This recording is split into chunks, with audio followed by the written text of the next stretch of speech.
Good morning friends. AC current अपन पढ़ रहे हैं, अल्टरनेटिंग करंट। तो अल्टरनेटिंग करंट जब बना तो उसके पहले डीसी करंट बन चुका था।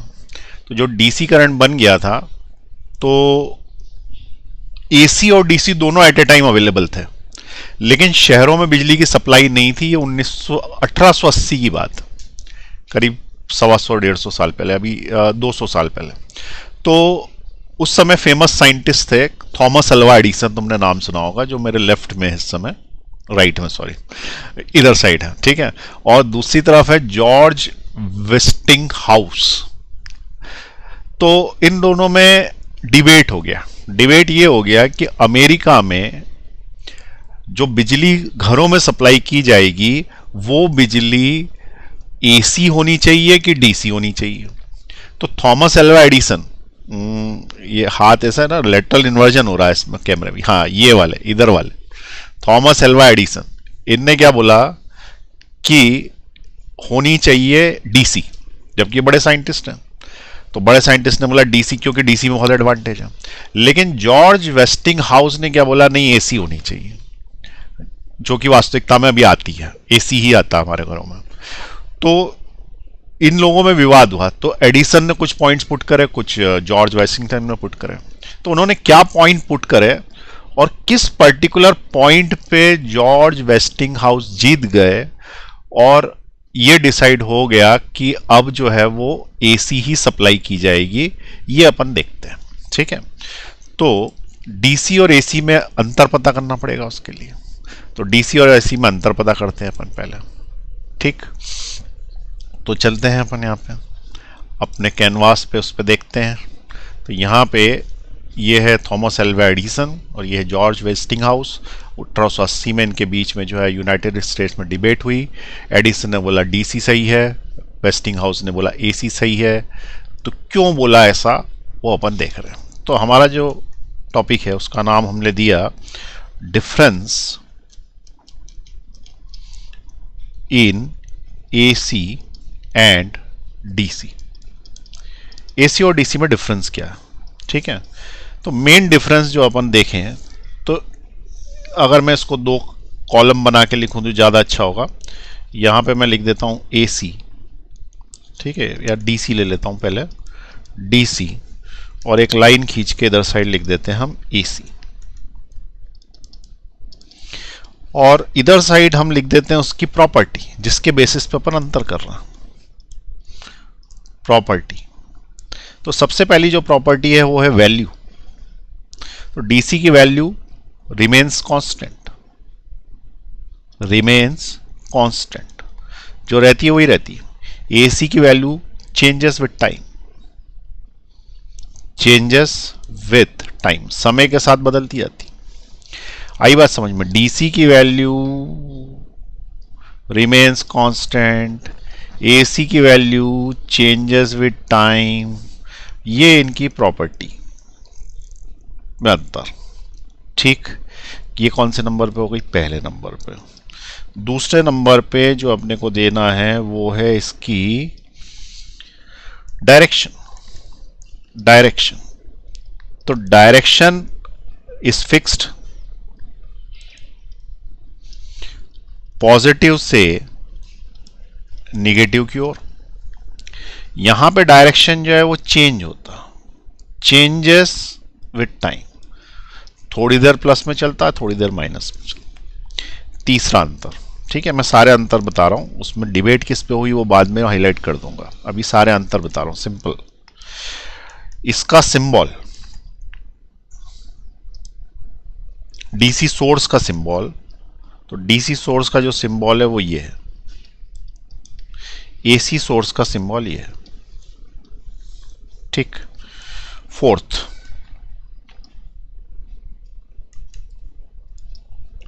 पॉइंट देखें, फोर्थ में क्या लिखे हैं, सॉरी,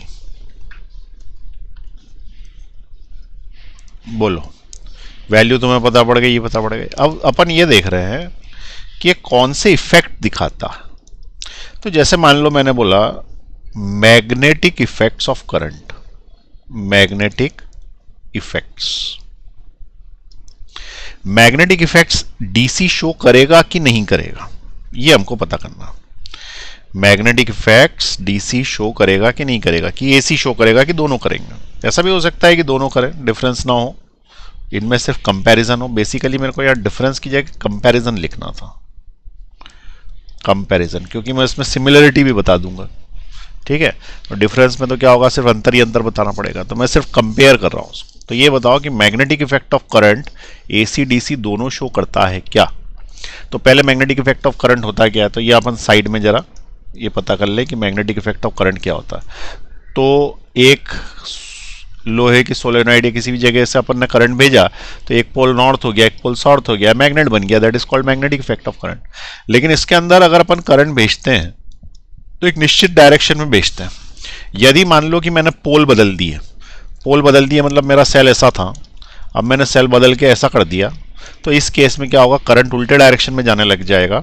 और करंट यदि उल्टे डायरेक्शन में जाने लग जाएगा तो ये नॉर्थ की जगह साउथ हो जाएगा, साउथ की जगह नॉर्थ हो जाएगा। यदि ऐसा हुआ तो अगर तुमने डीसी लगा रखा है तो ऐसा नहीं होगा, लेकिन एसी लगा रखा है तो एसी क्या करता है, थोड़ी देर में प्लस, फिर थोड़ी देर में माइनस, फिर थोड़ी देर में प्लस। तो इस हिसाब से तो इसके पोल बदलते ही रहेंगे, ये साउथ नॉर्थ होता रहेगा, नॉर्थ साउथ होता रहेगा। और ऐसा एक सेकंड में 50 बार होगा, क्योंकि भारत में फ्रीक्वेंसी 50 हर्ट्ज है, और 50 बार एक सेकंड में, एक सेकंड कितना छोटा होता है, उसमें 50 बार ऐसा ऐसा होने लग जाएगा, तो हमारे पास कुछ पोल क्रिएट ही नहीं हो पाएंगे, तो ये मैग्नेटिक इफेक्ट शो ही नहीं कर पाएगा। तो मैग्नेटिक इफेक्ट ऑफ करंट ये शो नहीं कर पाता। ठीक है, तो it do not show, do not show, या शो भी करेगा तो अपने लिए यूजफुल नहीं है, तो अपने उसको डू नॉट शो लिख दिया। ये शो नहीं कर पाता भाई magnetic effect of current. It shows magnetic effect of current, ये वाला magnetic effect of current show करता। ठीक, चलिए दूसरा देखें अपन, chemical effect of current. Chemical effect, अब पहले अपन ये पता कर ले केमिकल इफेक्ट होता क्या है। तो इधर जरा ये मिटा दूं साइड में, इधर बनाता हूं। केमिकल इफेक्ट का मतलब होता है इलेक्ट्रोप्लेटिंग। आपने अगर इलेक्ट्रोप्लेटिंग सुनी हो तो लोहे की चीज पे चांदी चढ़ा देते हैं, चांदी की चूड़ियों पे सोना चढ़ा देते हैं, तो किसी भी चीज पे कुछ भी चढ़ा देते हैं। तो जैसे मान लो कि ये बीकर लिया और इस बीकर में 2 इलेक्ट्रोड्स लिए, और एक इलेक्ट्रोड में जो है वो अपन ने लगा दिया चांदी की कोई चीज, और ये इलेक्ट्रोड दूसरा जो है वो मैंने ले लिया गोल्ड का। अब अगर मैं उसको कनेक्ट करूंगा तो यहाँ से जो है गोल्ड पिघल पिघल के जो है इस पे चला जाएगा, इलेक्ट्रोलाइट बननी पड़ेगी। अब इसके ऊपर चढ़ जाएगा, इसको बोलते हैं इलेक्ट्रोप्लेटिंग, और इसी को बोलते हैं केमिकल इफेक्ट है इसका। ठीक है, केमिकल इफेक्ट। अब ये जो केमिकल इफेक्ट है, इसके अंदर अगर मान लो कि इसकी पोलैरिटी ऐसी है तो ही ये चढ़ता, अगर पोलैरिटी बदल दोगे तो ये उतर जाएगा। इसका मतलब एक पर्टिकुलर पोलैरिटी पे ही चलेगा, ऐसा केमिस्ट्री में बताते हैं। अब अगर वो कैथोड है तो कैथोड ही रहना चाहिए, एनोड है तो एनोड ही रहना चाहिए, लेकिन जहां एसी लगाया हुआ एनोड कैथोड हुआ, कैथोड एनोड हुआ, और बार बार हुआ, तो थोड़ी देर में सोना चढ़ा फिर उतर गया, फिर चढ़ा फिर उतर गया, तो चढ़ा ही नहीं ना। इसका मतलब केमिकल इफेक्ट शो नहीं करेगा ये, तो ये वाला शो नहीं करता। इट शोज कौन, डीसी डायरेक्ट करंट, कौन सा वाला, बैटरी वाला। ठीक है, डीसी जो है वो कौन सा वाला है, बैटरी वाला। ये वाला डीसी है, बाय बैटरी, बनता काय से, बाय बैटरी। ये काय से बनता है, तो डायनामो से। ठीक है, ये डायनामो याद है कैसा था, ये डायनामो यूं करके नॉर्थ पोल और ये साउथ पोल के बीच में लगता था, और ये रोटर घूमता था इसके अंदर। तो ये वाला जो रोटर घूमने वाला है ये डायनामो है, तो डायनामो से बनता है। ठीक है, एसी। तो ये बनता काय से, तो यहां पे मैं लिख रहा हूं प्रोडक्शन। ठीक है, प्रोडक्शन काय से होता, तो एक में होता है बैटरी से, दूसरे में होता है काय से, डायनामो से। ये इसमें अंतर और हो गया। ठीक है, बीच बीच में लाइन खींच देते हैं ताकि ये रहे कि अंतर पता पड़ता जाए। चलिए, अब उसके बाद और देखें नीचे, 2 इफेक्ट्स ऑफ करंट देख लिए मैंने, एक इफेक्ट और है जिसका नाम है इलेक्ट्रोमैग्नेटिक इंडक्शन। ठीक है, ये बड़ा इंपॉर्टेंट पॉइंट है, इलेक्ट्रोमैग्नेटिक इंडक्शन। इलेक्ट्रोमैग्नेटिक इंडक्शन कौन शो करेगा, तो बेसिकली इलेक्ट्रोमैग्नेटिक इंडक्शन में फ्लक्स बदलना चाहिए। तो कॉइल से लिंक्ड यदि मैंने डीसी लगाया तो डीसी थोड़ी देर ही फ्लक्स पर चेंज करेगा, उसके बाद कांस्टेंट करंट देगा तो फ्लक्स बदलेगा नहीं, फ्लक्स बदलेगा नहीं तो ये बैक करंट मारेगा नहीं, क्योंकि कॉइल फ्लक्स के चेंज से चिढ़ती है और बैक करंट मार देती है, और बैक करंट मार देती है तो ये बैक करंट तभी मारेगा जब ये फ्लक्स लगातार चेंज होगा। और फ्लक्स चेंज करना हो एसी लगा दो, बार बार इसके अंदर पॉजिटिव फ्लक्स आएगा, नेगेटिव फ्लक्स आएगा, वैल्यू कम होगी, वैल्यू ज़्यादा होगी, तो हम क्या बोल देंगे कि इलेक्ट्रोमैग्नेटिक इंडक्शन एसी में बहुत अच्छे से होगा। तो ये एसी में होगा। एसी वाला कौन सा भाई, दूसरा वाला ये ना, हाँ। तो ये ईएमआई इसमें होता है, इसमें थोड़ी देर के लिए होता है पर निग्लिजिबल, इसलिए मैं लिख रहा हूं नो इलेक्ट्रोमैग्नेटिक इंडक्शन। ठीक है, फ्रैक्शन ऑफ सेकंड के लिए हो बात अलग है, फ्रैक्शन ऑफ सेकंड्स के लिए हो, लेकिन तब भी वो डीसी नहीं कहलाएगा, वो वैल्यू बढ़ रही होगी, जब हो जाएगी तब डीसी कहलाएगा। No electromagnetic induction because no change of flux, और इसमें इलेक्ट्रोमैग्नेटिक इंडक्शन होगा, इसमें इलेक्ट्रोमैग्नेटिक इंडक्शन नहीं होगा। ठीक है, यहां तक समझ में आई बात। अब अपन साउंड की बात करें तो एसी और डीसी में साउंड क्लियर नहीं, एसी में साउंड क्लियर नहीं आता। ठीक है, एसी जो रहता है उसमें साउंड क्लियर नहीं आता, इसमें क्लियर साउंड आता। इसीलिए तुमने देखा होगा कि रेडियो वगैरह जो है वो डीसी से ही चलते हैं, तुम्हारा मोबाइल भी खुद डीसी से ही चलता है, तो क्लियर साउंड आता है। इसमें कन्वर्ट करना पड़ता है नो क्लियर साउंड। वैसे बहुत इंपॉर्टेंट नहीं है क्योंकि हम चेंज करके एसी को डीसी में, डीसी को एसी में बदल सकते हैं। दूसरा 9वां पॉइंट, ट्रांसफॉर्मर, जो कि एसी को, हाई एसी को लो एसी में बदलते हैं, वो डीसी पे वर्क नहीं करते। Do not work on DC, do not work in DC, क्योंकि फ्लक्स चेंज नहीं होता, ये भी ईएमआई पे बेस्ड है। Works in DC. अब लास्ट पॉइंट एक और लिख लेते हैं, लास्ट नहीं, सेकेंड लास्ट। ये जो वैल्यू है इसकी, ठीक है, इनमें से खतरनाक कौन सा है, विच इज डेंजरस? तो DC is less dangerous, AC is more dangerous. अब तुम पूछोगे ऐसा क्यों, एसी जो है वो ज्यादा डेंजरस क्यों?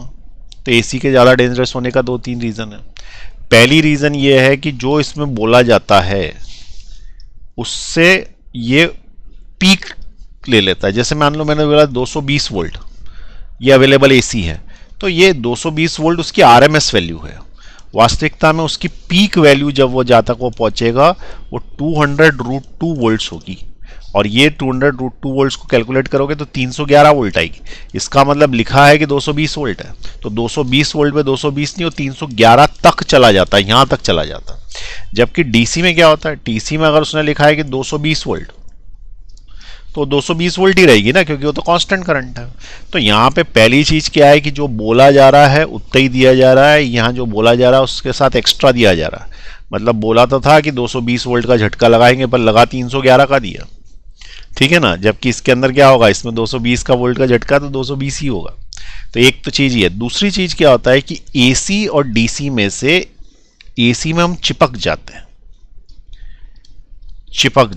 एसी में सुना होगा तुमने कि वो करंट लग गया और वो चिपक गया उसके अंदर। चिपकने का रीजन क्या है, डीसी में क्यों नहीं चिपकते? तो जैसे मान लो कि डीसी है, ठीक है, तो ये डीसी है, कैसे बनता है डीसी भाई? बैटरी से बनेगा। तो ये मैंने एक बैटरी बनाई।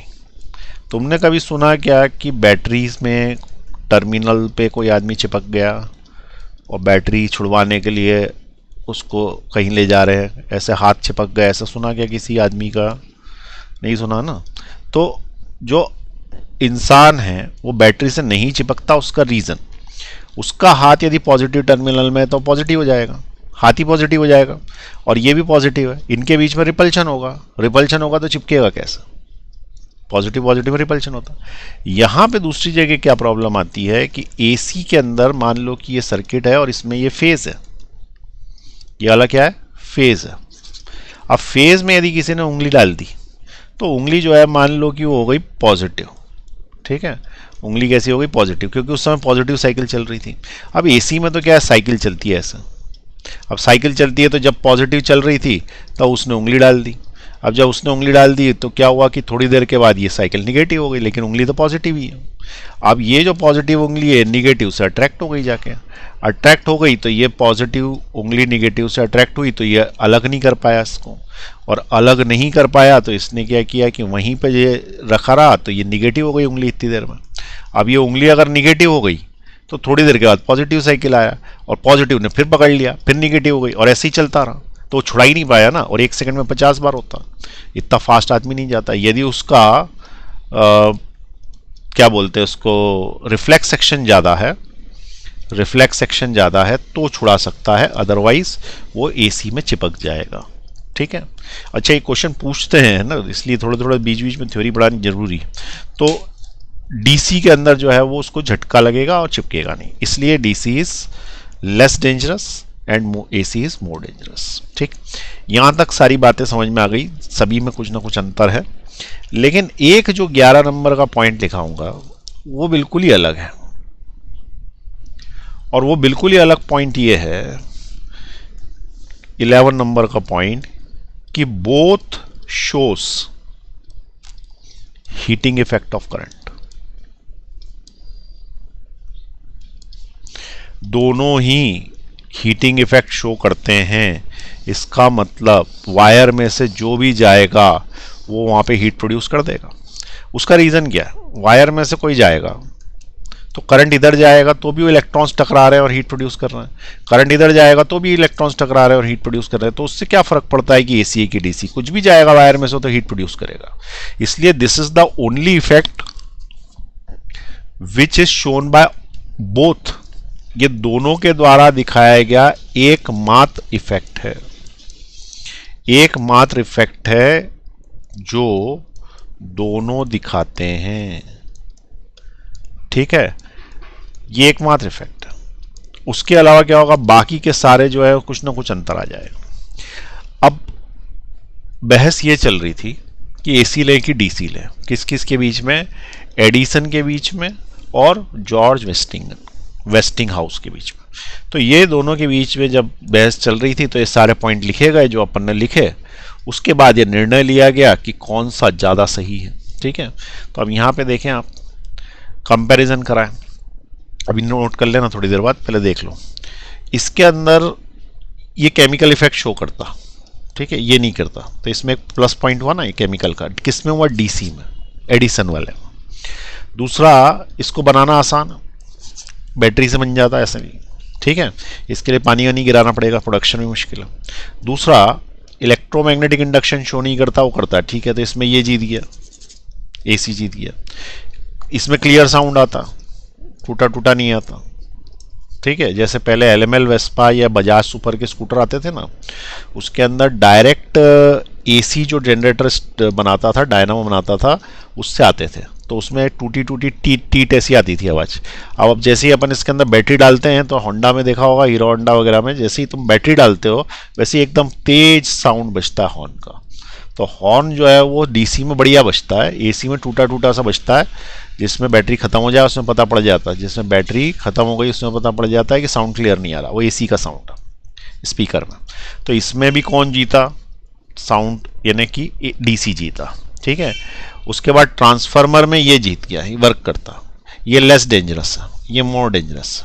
ठीक, अब ये बताए कि इतने सारे जो पॉइंट्स हैं, और ये तो दोनों दिखाते हैं तो इसमें कुछ कंपैरिजन की बात ही नहीं 11 नंबर में।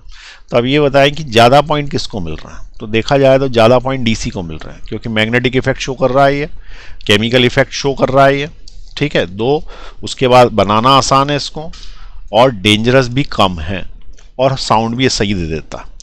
लेकिन एक ऐसा इफेक्ट है जिसका नाम है इलेक्ट्रोमैग्नेटिक इंडक्शन,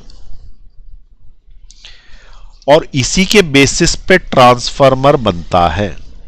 ट्रांसफार्मर किसके बेसिस पे बनता है, इलेक्ट्रोमैग्नेटिक इंडक्शन के बेसिस पे।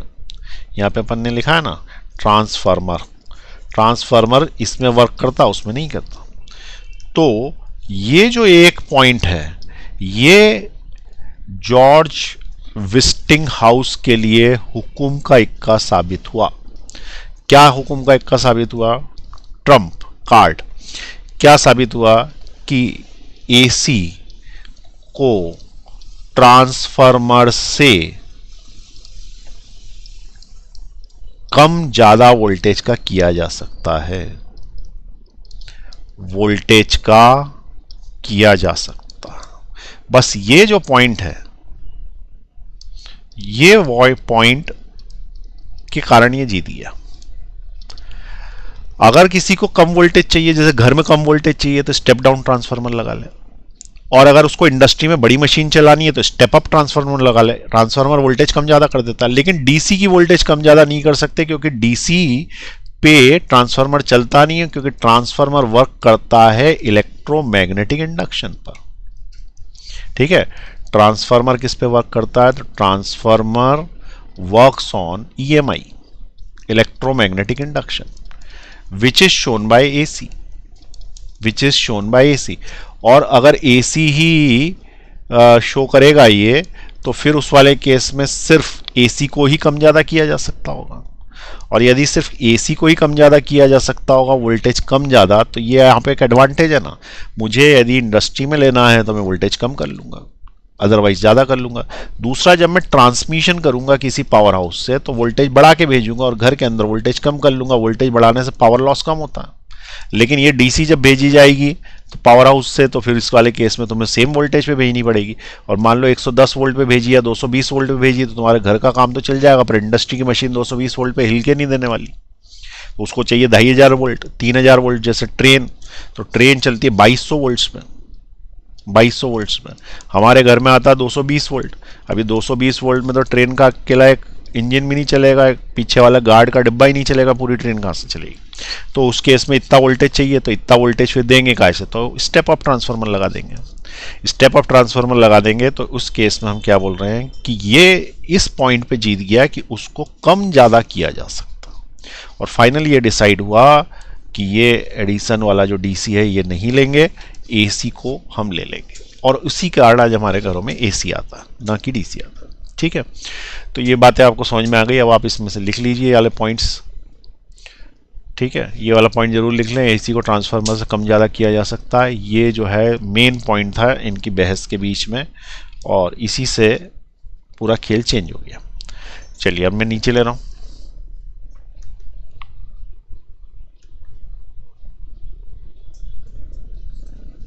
पॉज दबा दें। अब यहाँ पे कंपैरिजन लिख लें।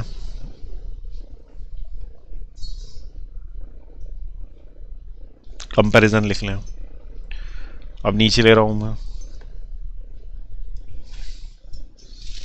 कंपैरिजन लिख लें। और नीचे ले रहा हूं मैं,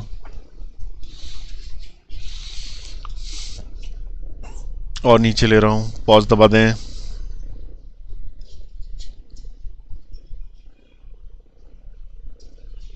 और नीचे ले रहा हूं मैं, पॉज दबा दें।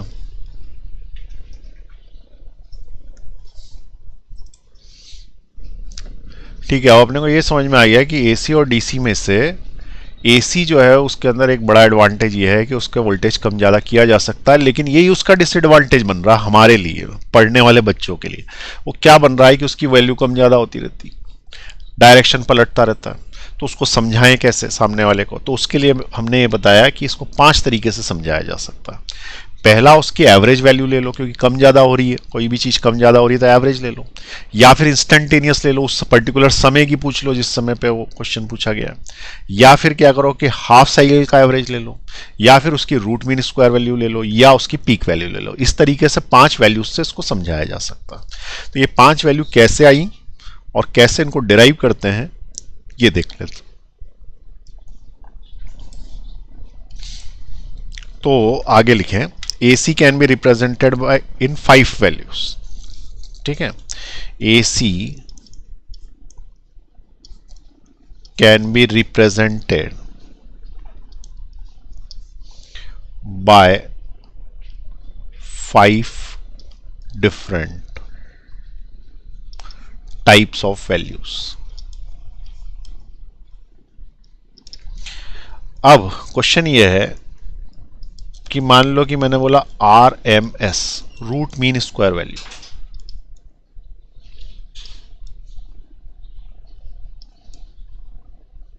दूसरे नंबर की क्या है? Average value for half cycle, इसको ऐसा लिखते हैं आई एवरेज हाफ। तीसरे नंबर पे average value for full cycle, average value for full cycle, इसको क्या लिखते हैं आई एवरेज फुल, या सिर्फ आई एवरेज भी लिखते हैं। चौथे नंबर पे है पीक वैल्यू, इसको अपन लिखते हैं आई नॉट्स। पांचवें नंबर पे है instantaneous value, value of current बोल दो या ईएमएफ बोल दो, एक ही बात है, उसको लिखते हैं आई से। यहीं पे ये आई आरएमएस हो जाएगा, आई आरएमएस बोल दो, या फिर वोल्टेज की बात करें तो उसको वी आरएमएस बोल दो। यहाँ पे भी वोल्टेज के टर्म में वी एवरेज आ जाएगा हाफ साइकिल के लिए, यहाँ पे भी वी एवरेज आ जाएगा फुल साइकिल के लिए, और वी नॉट आ जाएगा, और वी आ जाएगा सिर्फ। ठीक है, तो एसी जो आता है एसी, उसको अपन 5 तरीके से लिख सकते हैं। प्रश्न ये है मेरा, और प्रश्न जो है वो 1 करोड़ रुपए के लिए कौन बनेगा करोड़पति का जो प्रश्न है, वो प्रश्न है कि इन वैल्यूज को, वो फास्टेस्ट फिंगर फर्स्ट आता है ना, बढ़ते क्रम में जमाइए। इन वैल्यूज को बढ़ते क्रम में जमाइए, इसका मतलब सबसे छोटा नीचे, सबसे कम वैल्यू नीचे, और सबसे बड़ी वैल्यू ऊपर। ठीक है, बताइए 5 वैल्यूज दे रखी हैं, इनको बढ़ते क्रम में जमाइए, सबसे छोटा पहले और सबसे बड़ा बाद। पॉज दबाओ, जमा लो। चलिए अब मैं बता दूं, सबसे पहले सबसे बड़ी वैल्यू तो पीक वैल्यू होगी। ठीक है ना, इससे बड़ा कुछ हो ही नहीं सकता, पीक वैल्यू से बड़ा, नाम ही पीक वैल्यू है। तो हाईएस्ट जो है सबसे बड़ा तो हो गया भैया पीक वैल्यू। तो बढ़ते क्रम में जमाना है, तो सबसे बड़ा मैंने जो ले लिया वो ले लिया पीक वैल्यू आई नॉट, सबसे बड़ा। ठीक है, तो ऐसे जमेगा ना ये 1 2 3 4 5 बढ़ते क्रम में, तो सबसे बड़ा तो हो गया पीक वैल्यू। उससे छोटा कौन सा है, तो आपको इनकी वैल्यूज पता होनी चाहिए, तो उसकी वैल्यूज पता होनी चाहिए। तो मैंने तुमको वैल्यूज लिखाई थी पिछली क्लास में, नहीं याद है तो फिर से देखें। आई आर एम एस जो होता है वो होता है आई नॉट बाय √2, ये फॉर्मूला था। अब √2 का वैल्यू होती है 1.414, 1 के अपॉन में 1.414 आई नॉट, इसको डिवाइड करोगे तो 0.707 आता। मेरे कैलकुलेशन फास्ट नहीं है, रटा हुआ है मुझको। ठीक है, तो 0.707 आता, which is equal to 70.7% of I naught. समझ में आई बात, ये आई नॉट का 70% होता है, यानी आई नॉट यदि 10 एम्पियर है तो 7 एम्पियर के आसपास होगा, आई नॉट यदि 100 एम्पियर है तो वो 70 एम्पियर के आसपास होगा। ठीक है, कब, आई आर एम एस। दूसरे नंबर पे मैंने तुमको बताया था कि आई एवरेज फुल साइकिल के लिए 0 होती है, क्योंकि जितना ऊपर होती है उतना नीचे होती है, तो इसलिए एवरेज वैल्यू फुल साइकिल के लिए 0 होगी। फिर मैंने तुमको बताया कि आई एवरेज हाफ साइकिल के लिए निकालोगे तो ये 2/π ऑफ आई नॉट आती है। अब 2/π ऑफ आई नॉट आती है तो 2 डिवाइडेड बाय पाई की वैल्यू 3.14 इंटू आई नॉट। अब 2 को 3.14 से डिवाइड करें और उसमें अगर मैं 100 का मल्टीप्लाई कर दूं तो मुझे परसेंटेज में मिल जाएगा, तो ये करीब 67 ऐसी कुछ परसेंटेज आती है। ठीक है, 63 67 ऐसा कुछ परसेंटेज है, तो 63% ऑफ आई नॉट, 63। ठीक है, तो 63% के आसपास ये है। अब इन नंबर जब तुम्हें मिल गए तो अब तुम इसको जमा सकते हो। ठीक है, इट इज 63%, 63.7% ऐसा कुछ होती है, अप्रॉक्स लिख देता हूँ, नहीं तो बाद में तुम बोलोगे कि 1 पॉइंट कम था या ज़्यादा था। ठीक, तो अब क्या हुआ, आई एवरेज हो गया, आई एवरेज हाफ हो गया, पीक वैल्यू पता ही पड़ गई, तो ये है 70.7%। कितनी है भाई, 70.7% ऑफ आई नॉट। तो 70.7 ऑफ आई नॉट, तो सबसे बड़ा तो हो गया आई नॉट, उससे छोटा हो गया आई आर एम एस, क्योंकि आई नॉट यदि 100 है तो ये 70.7 है, उससे छोटा हो गया ये आई एवरेज हाफ साइकिल के लिए, जो कि होता है 63.7%। ठीक है, और उससे छोटा हो गया आई एवरेज फुल साइकिल के लिए, जो कि होता है 0, ठीक है ना। तो उसने बोला था कि बढ़ते क्रम में जमा हो तो सबसे छोटा आई एवरेज हो गया फुल साइकिल के लिए, सबसे छोटा आई एवरेज फुल साइकिल के लिए।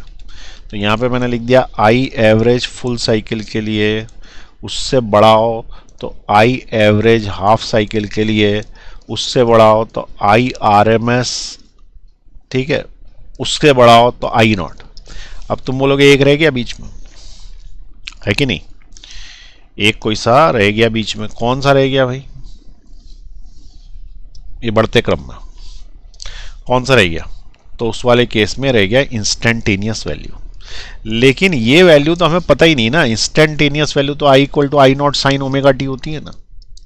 इसमें तो तुम जब टी डालोगे तो पता पड़ेगा कि वो कितनी है, और टी इसमें 0 डालोगे तो 0 आ जाएगी। इसके अंदर टी जो है वो 90 डिग्री है, साइन 91 होता है, तो उस समय पीक वैल्यू भी हो जाएगी। इसका मतलब ये जो आई है ये तो खुद आई नॉट से, सॉरी 0 से आई नॉट के कुछ बीच में है और इक्वल भी हो सकता है।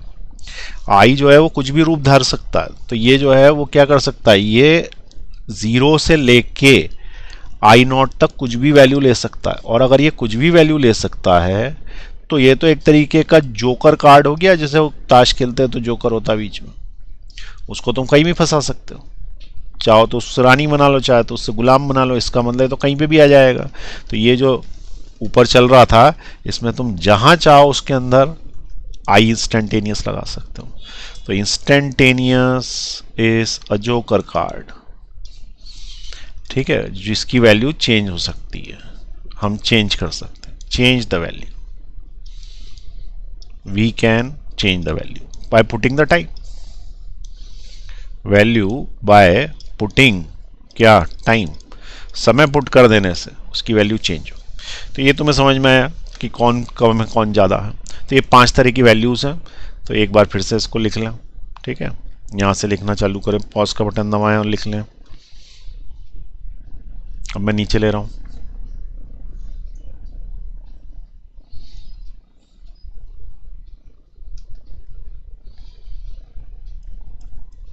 पॉज दबाए लिख लें, और नीचे ले रहा हूँ,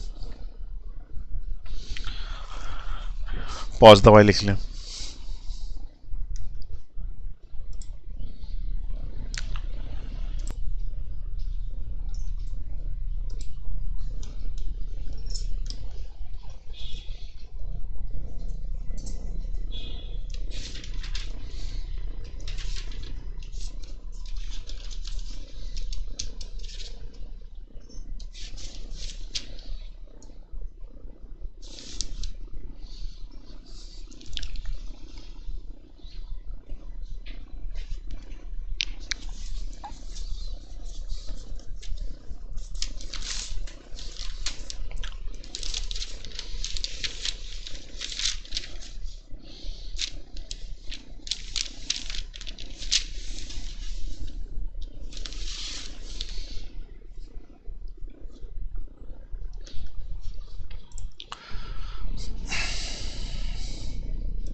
तो चले फिर अपन देखें इसके अंदर, ठीक है। तो यहां पे देखें, मैं निकाल रहा हूं I average for half cycle, ठीक है। तो सबसे पहले मैं तुम्हें एवरेज वैल्यू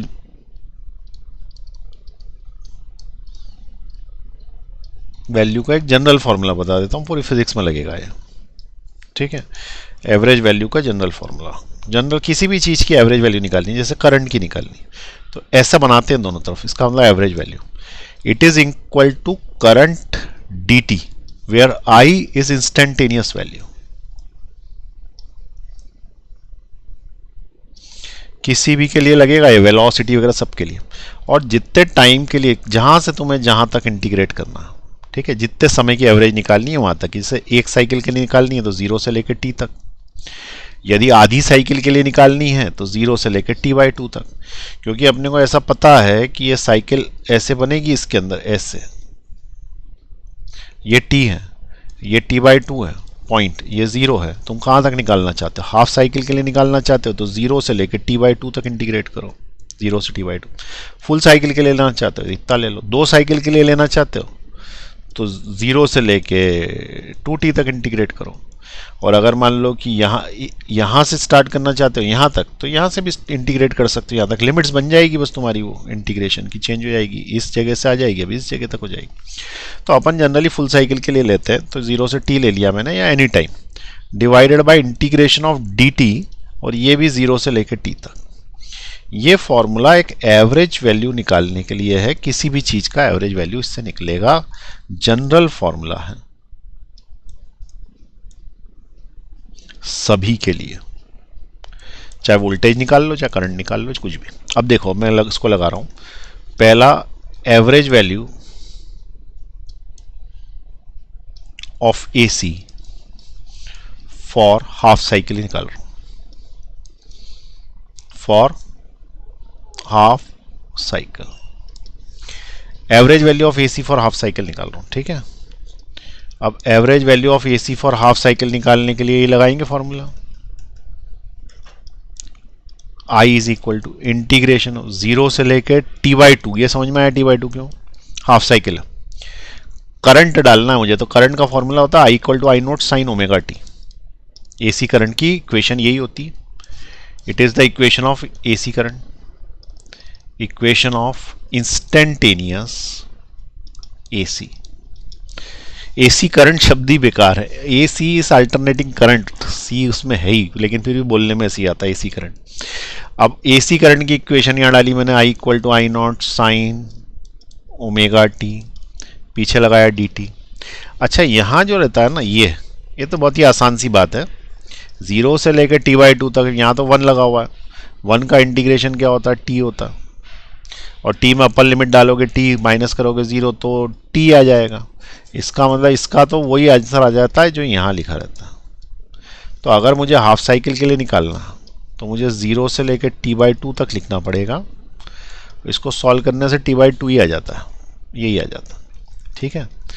तो एवरेज वैल्यू निकालनी है मुझे, तो I0 को बाहर कर दिया मैंने, और इसकी वैल्यू t/2 आ गई नीचे। अब मेरा इंटीग्रेशन बचा सिर्फ 0 से लेकर t/2 sine omega t dt, ये इंटीग्रेशन बचा। तो average value is equal to 2I0 by T, 0 से लेकर t/2 तक इंटीग्रेट करना, 0 से लेकर t/2 तक इंटीग्रेट करना।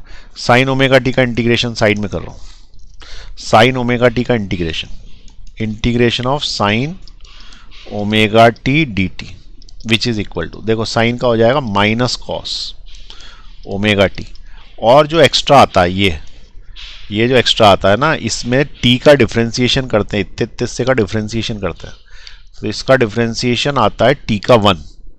अरे टी का डिफरेंशियल 1 होगा ना, तो बचेगा सिर्फ ओमेगा, और जो बचता है उसको अपॉन में ले लेता है, ये इंटीग्रेशन है इसका। तो minus cos omega T upon omega, ये इंटीग्रेशन है, डब्बा लगाया, ऊपर लिखा 0, नीचे t/2, 0 से t/2। अब average value of current is equal to 2 of I0 by T, t/2 put करना है इसमें, यही बात समझ में, t/2 इसमें पुट करना है, किस में पुट करना है, यहाँ पे, और अगली बार 0 पुट करना। ओमेगा बाहर कर लो, माइनस भी बाहर कर लो, तो अंदर बचेगा कॉस ओमेगा टी। तो कॉस ओमेगा, ओमेगा का मतलब होता है 2 पाई बाई टी, और टी की जगह में t/2 पुट कर रहा हूँ। ये जो ओमेगा है ना, ये ओमेगा की जगह ये रखा, और इस टी की जगह t/2 रखा, ये एक चीज़ हुई। अब उसके बाद ब्रैकेट लगा के माइनस करके फिर से लिखना पड़ेगा मुझे, कॉस ओमेगा की जगह 2 pi by T into 0, bracket close. इससे मुझे एवरेज मिलेगा, it is equal to -2I0 capital T into omega naught bracket, ये टी से टी कैंसिल, 2 से 2 कैंसिल, कॉस 180 -1 होता है, और ये 0 का जब मल्टीप्लीकेशन होगा ना किसी भी चीज़ में, तो पूरा 0 हो जाएगा, कॉस 0 1 होता है, कॉस 0 क्या होता है, 1 होता है। तो इससे मिलेगा -2I0 T dot omega naught -1 -2, which is equal to 4I0 T omega naught, which is equal to 4I0 T, omega को अपन 2 पाई बाई टी लिख सकते हैं, टी से टी कैंसिल, एक 2 से 2 कैंसिल, तो ऊपर बचा 2i0 और नीचे बचा पाई, ये आ गया ना 2i0 बाय पाई। तो average value for half cycle, average value, average लिख दिया तो फिर ये निशान लगाने की जरूरत नहीं है, तो I average for half cycle is equal to 2i0 by pi, जो कि करीब करीब 63% के आसपास होती है of the peak value, 63.7% of the peak value. तो it is equal to 63.7% of i0, percent of i0। ये आ गया एवरेज वैल्यू हाफ साइकिल। अब किसी ने बोला कि हाफ साइकिल के लिए फुल साइकिल के लिए चाहिए, तो कोई बात नहीं, जीरो से लेकर टी तक इंटीग्रेट कर देना और वो जीरो ही आएगा फुल साइकिल। किसी ने बोला 1/4 साइकिल के लिए चाहिए, तो कोई बात नहीं, इसको जो t/2 लिखा है इसकी जगह t/4 हो जाएगा 1/4 साइकिल के लिए t/4। ठीक है, तो इस तरीके से आपको इंटीग्रेशन आता होगा तो आप कर लोगे, और नहीं आता होगा तो कोई बात नहीं, इसको याद कर लो काफ़ी। ठीक है, इसको याद कर लीजिए फुल साइकिल के लिए और हाफ साइकिल के लिए। चलिए नीचे ले रहा हूँ मैं, नोट कर लें इसको, फटाफट नोट करें। नीचे ले रहा हूँ, पॉज दबाएं, पॉज, पॉज, पॉज। अब उसके बाद लास्ट जो पॉइंट है वो है RMS value, root mean square value. तो मैंने तुमको बताया था कि root mean square value is square mean root value, उल्टा करना पड़ता। तो जैसा वो बोल रहा है वैसा करते जाएंगे तो उसकी वैल्यू भी मिल जाएगी। देखिए कैसे करेंगे अपन, तो रूट मीन स्क्वायर वैल्यू निकालनी है मुझे। ठीक है, तो सेकंड जो वैल्यू है that is root mean square value, और जो कुछ भी लिखा है, छपा है और बताया नहीं गया है वो सब रूट मीन स्क्वायर वैल्यू होती है। बाय डिफॉल्ट जो वैल्यू है वो रूट मीन स्क्वायर ही होती है। जैसे किसी बल्ब पे लिखा 220 वोल्ट, अब तुम वो से पूछा कि ये कौन सी वैल्यू, पीक वैल्यू है कि रूट मीन स्क्वायर है कि एवरेज है कि आई एवरेज हाफ है, तो तुम ये बोलना it is root mean square value. सबसे इंपॉर्टेंट वैल्यू यही होती है, जो छपा है वो आरएमएस है। ठीक है, जो छपा है वो आरएमएस है। ठीक, अब आरएमएस वैल्यू का मतलब क्या, रूट मीन स्क्वायर वैल्यू। लेकिन करना क्या है, स्क्वायर मीन रूट लेना है। किसका लेना है, करंट का, करंट का लेना। ठीक है, अब करंट का लेना तो करंट आई, उसका क्या करना है, सबसे पहले उसका सबसे पहले स्क्वायर करना, तो स्क्वायर कर दिया। फिर उसका क्या लेना है, मीन लेना। मीन लेना भी सिखाया था, इंटीग्रेशन 0 से लेकर t तक अपॉन इंटीग्रेशन 0 से लेकर t तक, यहाँ पे भी dt यहाँ पे भी dt ले लिया मीन हमने, ऐसे ही तो लिया था पिछले क्वेश्चन। फिर उसके बाद रूट लेना, तो ले लो, रूट ले लो। ठीक है, फिर उसके बाद क्या करना है, रूट लेना है, तो रूट लेना है तो रूट लगाओ इसके ऊपर बड़ा सा, ये रूट। तो ये जो फॉर्मूला आया छोटा सा, ये IRMS का, आ रही बात समझ में, IRMS। अब देखो इस वाले में तो कुछ घबराने की बात ही नहीं, इसका तो इंटीग्रेशन t होगा। अच्छा, IRMS तो अपन फुल साइकिल के लिए निकालते हैं जनरली, जनरली क्या मतलब हमेशा ही निकालते हैं, पर कभी के वो क्वेश्चन घुमाने के बाद आ गया और उसने बोला हाफ साइकिल के आरएमएस निकालो, तो कोई बात नहीं, हम इसको t/2 तक इंटीग्रेट कर देंगे, लेकिन ऐसा होता नहीं है। तो फुल साइकिल के लिए आरएमएस निकालनी है, तो फुल साइकिल के लिए आरएमएस निकालनी है, तो ये वाला जो हिस्सा है, ये वाला हिस्सा, ये तो t ही होगा, t ही होगा। तो IRMS का अगर मैं स्क्वायर बोलूँ तो एक तो ये रूट हट गया, अब बचा 0 से लेकर t तक i स्क्वायर dt, ये रहा, और नीचे वाला से t हो गया, तो उसको मैं यहाँ पे t लिख सकता हूँ ऐसा। तो ये थोड़ा अच्छा लगा ना ये वाला फार्मूला देख के, साफ सुथरा छोटा सा। ठीक है, तो ये वाला फार्मूला यूज़ कर सकते हैं, स्क्वायर है। अब मुझे निकालना है आरएमएस, लास्ट में मैं रूट ले लूँगा बाद में, तो अभी मैं IRMS स्क्वायर निकाल रहा हूँ। ठीक है, वैल्यू फाइंड आउट करो, to find the value, to find the value हमने लिया IRMS square is equal to 1/2 integration of dt 0 से लेकर t तक, और i की जगह लिख दिया i equal to I0 sine omega t, उसका स्क्वायर है i is equal to I0 sine omega t, ये डाल दिया मैंने इसके अंदर। आई बात समझ में। तो ये हो गया I R M S square is equal to 1/t। इसका स्क्वायर करेंगे तो ये हो जाएगा I naught square sine square omega t. ठीक है, अभी स्क्वायर ही हुआ, इंटीग्रेशन हुआ नहीं है। उसमें से आई नॉट स्क्वायर बाहर कर लिया मैंने, तो इंटीग्रेशन यहाँ से यहाँ तक हो गया 0 से t तक dt। इसका इंटीग्रेशन करना है। अब इसका इंटीग्रेशन करना है तो इसका इंटीग्रेशन साइड में करेंगे, इसका इंटीग्रेशन साइड में करेंगे, यहाँ पे करेंगे इसका इंटीग्रेशन।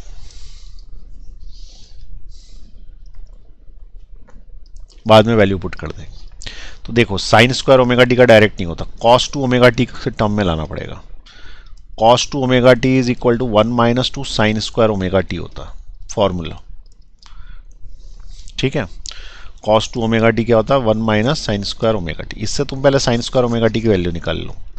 तो sine square omega T is equal to cos two omega T -1 upon में 2 -2। तो sine square omega T is equal to 1 - cos two omega T whole upon 2। ये फॉर्मूला बना। Sine square omega T is equal to 1 - cos two omega T upon 2। इसको अलग अलग भी कर सकते हैं, इसको लिख सकते हैं 1/2 -1/2 कॉस टू ओमेगा टी।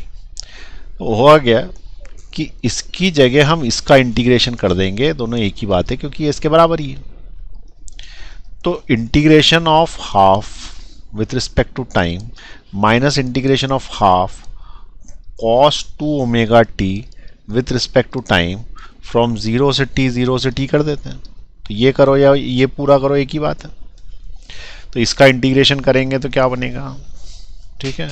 तो यहाँ पे इंटीग्रेशन करोगे तो देखो इसका इंटीग्रेशन, हाफ का इंटीग्रेशन 1/2t होता है, 1/2t होता है।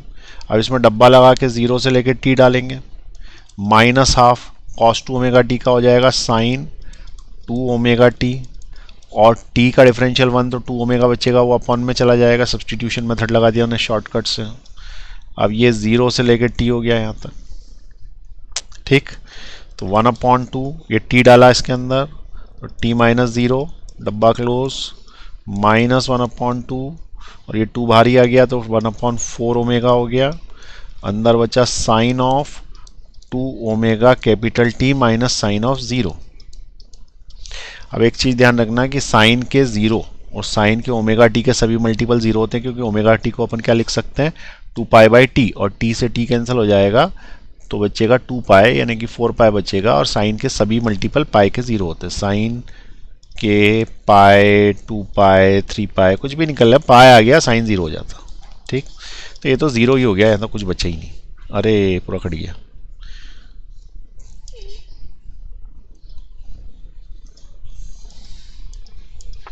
आ गया वापस, ठीक है। तो ये वाला जो है हिस्सा क्या हो गया, तो ये वाला हिस्सा किसी काम का नहीं है, 0 हो गया। ये बचा that is equal to t/2। तो ये इसका इंटीग्रेशन है। अब मैंने क्या बोला था कि इंटीग्रेशन साइड में करके वैल्यू में डालूंगा अदर साइड, तो इधर की वैल्यू उठा के यहाँ डालता हूँ, ठीक है। तो IRMS square is equal to 1/t I naught square, और यहाँ पे क्या डाल दूंगा मैं t/2। अब ये t से t कैंसिल, तो तुम्हारा बचा आई नॉट स्क्वायर बाई 2। यह IRMS स्क्वायर है, इसका मतलब IRMS क्या है, दोनों तरफ रूट ले लो, तो आई नॉट बाई √2 है ना।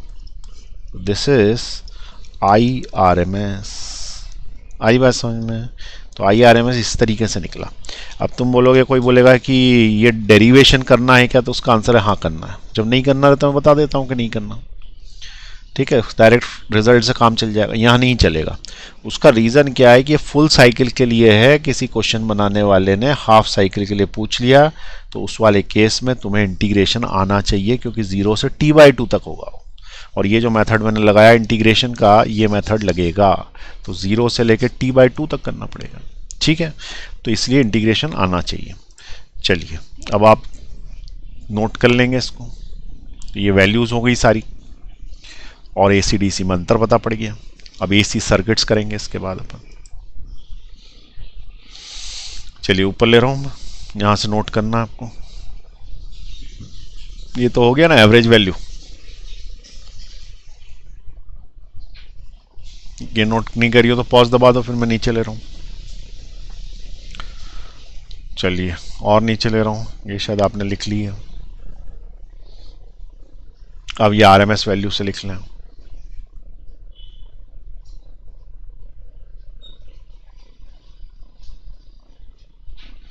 और नीचे ले लें, पॉज,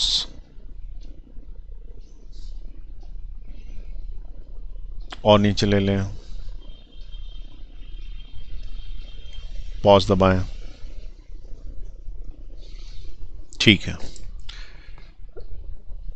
तो अब हमको पांचों तरह की वैल्यूज पता पड़ गई। आई कहां से ये पता पड़ गई, तो आई average half, I average full, I RMS, I naught और आई इंस्टेंटेनियस। इसमें से काम की तीन है, आई इंस्टेंटेनियस, आई नॉट और I RMS. I average half generally नहीं पूछी जाती, और आई एवरेज फुल साइकिल की तो जीरो ही आती है, तो उसका कोई मतलब ही नहीं है।